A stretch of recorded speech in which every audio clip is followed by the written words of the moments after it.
మీరు చూడండి మామూలుగా ఎలా ఉంటాడు మామూలుగా ఆ సినిమాలోనో దానికంటే ముందు కాబట్టి పేషెంట్గా ఉన్న నా దాంట్లో పేషెంట్గా ఉన్నట్టు లేడు. ఒక క్లాసికల్గా క్యాడీలా మెడికల్ క్యాలెండర్ని పెట్టి తీసుకుని క్లాసిక్ ఫోటోగ్రాఫ్స్ తీసుకుని ఆ క్లాసిక్ డ్రెస్ చేయించాం. క్లాసికల్ కాదు, క్లాసిక్గా ఉండే రేమండ్స్ అవన్నీ చూసి ఆ డ్రెస్ కూడా అతనికి ఏంటి ఇలా ఉంది ఇలా ఉంది. ఇప్పుడు వస్తున్నాయి కదా నార్త్ ఇండియన్స్, వాళ్ళు వేసుకుంటారు ఇక్కడ వరకు. అది అప్పుడు వేసాను అనమాట నేను. మనసే పాడని అనే ఒక దాంట్లో ఒక కవిలాగా ఒక సోఫిస్టికేటెడ్గా దీన్ని మా గురువు గారు విశ్వనాథ్ గారు సిరివెన్నెల్లో కూడా వేశారు.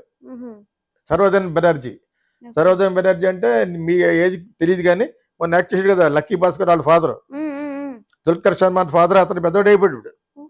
ఆది శంకరాచార్యులు యాక్ట్ చేసిన అతను మా దాంట్లో మన విశ్వనాథ్ గారి సినిమాలు చేసేటప్పటికి చార్మింగ్ ఉంటాడు తెల్లగా. ఆది శంకరాచార్యులు జీవీఆర్ గారి సినిమాలో చేశారు. అందుగాడు అతను. సో అతనికి మేము వేసాం కదా డ్రెస్సులు, అవే సిరివెన్నెల్లో కూడా వేసారు. రెండు ఒకేసారి జరుగుతున్నాయి షూటింగ్లు.